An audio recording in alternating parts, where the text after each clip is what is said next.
उससे परेशान मत होइए ज़्यादा दवाई के चक्कर में और इसके चक्कर में। सिर्फ और सिर्फ जो है अपने विचार पर और चरित्र व्यवहार पर ध्यान दें, देखेंगे कि रोग एकदम सब शांत हो जाते हैं। और लोग सिर्फ दवाई सोच रहे हैं, सिर्फ कुछ खा लेने से, केमिकल कुछ डाल देंगे इससे रोग को ख़त्म कर देंगे, तो गलत नहीं है, ऐसा कभी नहीं हुआ है। इतनी दवाइयाँ, इतने डॉक्टर, इतने हॉस्पिटल, फिर भी इतने रोग कहाँ ठीक हो पा रहे हैं। पूरे देख लीजिए, अब प्रकृति में देखिए इतने जीव हैं, किसी का हॉस्पिटल खुला है? सब जी रहे हैं ना। जितने हैं जो पशु हैं वो जी रहे हैं, उनको भी रोग होते हैं, कम होते हैं, बहुत कम होते हैं मनुष्यों की अपेक्षा। मनुष्यों को सबसे ज़्यादा रोग हो रहे हैं। पुराने ज़माने में उतने रोग नहीं थे, अब ज़्यादा रोग हो रहे हैं। हम लोग को न शुद्ध हवा मिल रही है, न पानी मिल रहा है, सब इसको हम ही लोग प्रदूषित किए हैं। घर भी बना रहे हैं तो हम लोग ऐसा घर बना रहे हैं जिसमें कि पूरा दम बंद हो, खिड़की का उतना वो संचार नहीं, वो धूप आने की व्यवस्था वैसी नहीं है, बंद कर दे। सिर्फ सुरक्षा की भावना से इतना भयभीत होकर के हम लोग घर बना रहे हैं, तो उसमें क्या हो रहा है कि ऊर्जा का प्रवाह उसमें बहुत ठहर जा रहा है।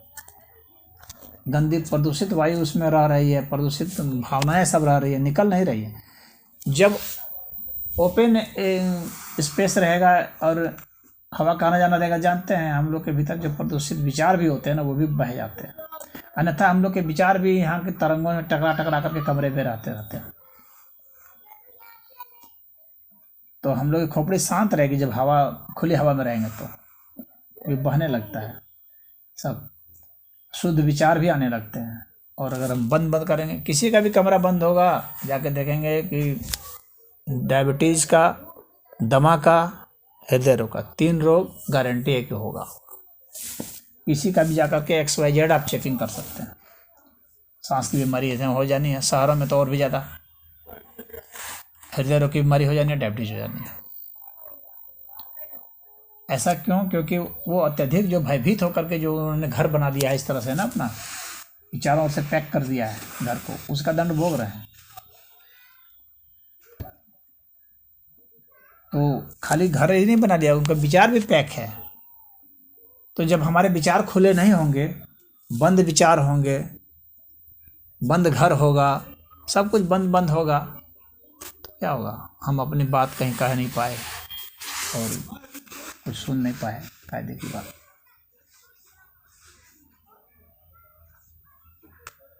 तो लगातार दवा देने के बावजूद भी देखेंगे कि आप गैस का ट्रबल आपका ख़त्म नहीं हो रहा है। तो नहीं ख़त्म हो रहा है तो उसके पीछे यही सब कारण होते हैं। तो इनको ठीक करना बहुत ज़रूरी होता है, अन्यथा ये अन्य और विकारों को जन्म देंगे। क्योंकि एसिडिटी भी बढ़ जाएगा, ज़्यादा गैस बनने पर एसिडिटी भी बढ़ जाएगी, पित्त होने लगेगा। पित्त होने का लीजिए और उल्टी किया कीजिए, पित्त को बाहर निकालिए। एक तो वो ये भौतिक रूप से उपाय है, लेकिन असली उपाय क्या है कि आप जो है इस तरह के विचार ही नहीं आने दें जिससे पित्त बने, वैसा भोजन ही नहीं करें जिससे पित्त बने। बहुत तेल वाला और मसालेदार भोजन करेंगे तो पित्त बनेगा, और तेल मसालेदार भोजन आदमी करेगा, जब भी प्रदूषित विचार उसका होगा तो वो निश्चित ही वैसे भोजन करेगा। जब भी अपराध बोध होगा तो निश्चित ही वो शराब की ओर जाएगा। जितने भी अपराधी आप देख लेंगे तो वे कुछ न कुछ नशा लेते रहते हैं, क्योंकि उनके मन में उस तरह की तामसी भावना आ गई है। तामसी भावना आ गई तो तामसी भोजन उसका हो जाएगा। राशि भावना आएगी तो राशि भोजन हो जाएगा। तो राशि भोजन से दुख होता है, जान लें, राशि भोजन सदैव दुख लाता है। तामसी भोजन तो दुख के साथ साथ बहुत हीनता, चारित्रिक पतन, बहुत सारा चीज़ ले आता है। तो इस तरह के भोजन की ओर प्रवृत्त हो जाता है आदमी अपने विचारों की वजह से।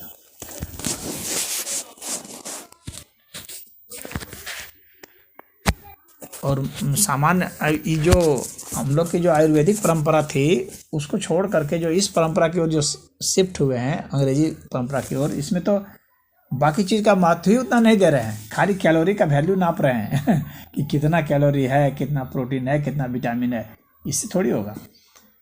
आदमी किस भावना से अन्न खाता है, किस भावना से उस अन्न को उसने पैदा किया, पता चला लूट लूट करके ला रहा है, प्रोटीन खा रहा है, तो क्या वो दंड से बच जाएगा?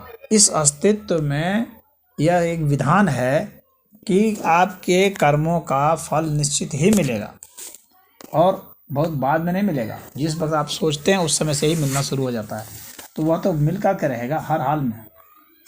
तो इसीलिए रोग जो है ना, ये प्रकृति के द्वारा दिया गया दंड है। आप ये इसको जान लें, कोर्ट जाने की जरूरत नहीं है। प्रकृति दंड देती है सबको, कोई इसमें बच नहीं सकता। इसलिए कहा जाता है कि रोग जो है हमारे दुष्कर्मों का ही फल होता है,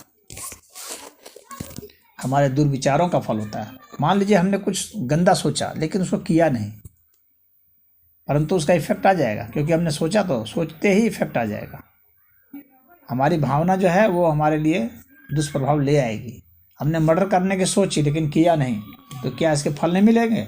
मिलेगा। रामायण में तो तुलसी लिखले होंगे, सोचला के फल ना मिलेगा। गलत लिखे, अगर ऐसा लिखे हैं। लिखा नहीं है। क्या लिखे हैं? एकदम उत्तरकांड में है। सोचने का ही तो सारे फल हैं। सोचने का पाप नहीं लग सकता है। सोचने का पाप लगता है, ऐसा नहीं होता। गीता में लिखा है सोचने का लगता है, रामायण में नहीं लिखा है। भुला गए ना। नहीं तो अगर ऐसा लिखा है ना तो वो गलत लिखे हैं। फिर उनको जो है सोच की प्रक्रिया का नहीं पता है, ज्ञान नहीं है। सोच ही तो मुख्य चीज़ है। सोच, कर्म करने के लिए पहले सोचना ही पड़ता है। बिना सोचे कर्म नहीं किया जा सकता है।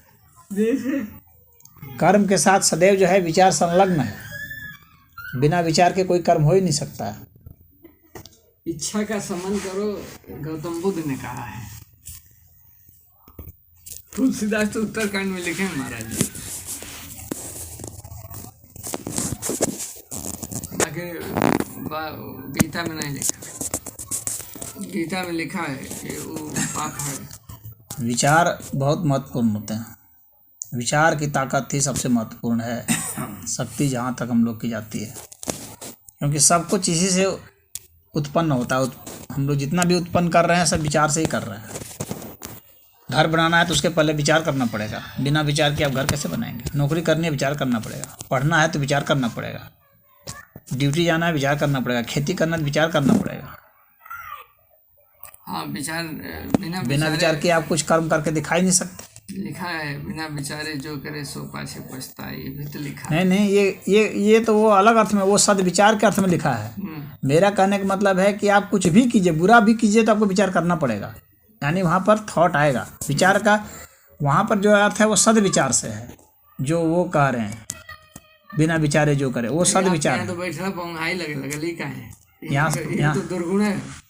किसी संत के पास आने के बाद अगर निद्रा आती है तो ये अच्छी बात नहीं है। हाँ, ना आना चाहिए। ये तो निद्रा आने के पीछे क्या कारण हो सकते हैं? अरे एकदम मोह की नींद आवती। दोनों हम तो गलत हैं, इसलिए मुझे लग रहा है कि संत के अब तक गाड़ी चला रहे थे तो नींद नहीं आ रही थी, लेकिन जब से आपके सामने बैठे न जाने नींद आई, जबकि हमको नींद ही नहीं आती है। इसका मतलब कि जो हमारे बुरे विचार हैं वो बाहर हो गए हैं। इस समय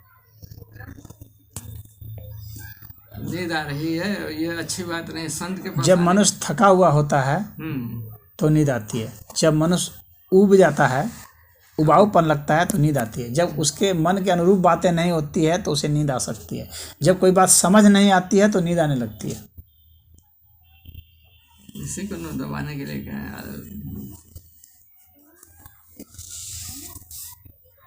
ऑक्सीजन की कमी हो जाएगी तो नींद आने लगेगी।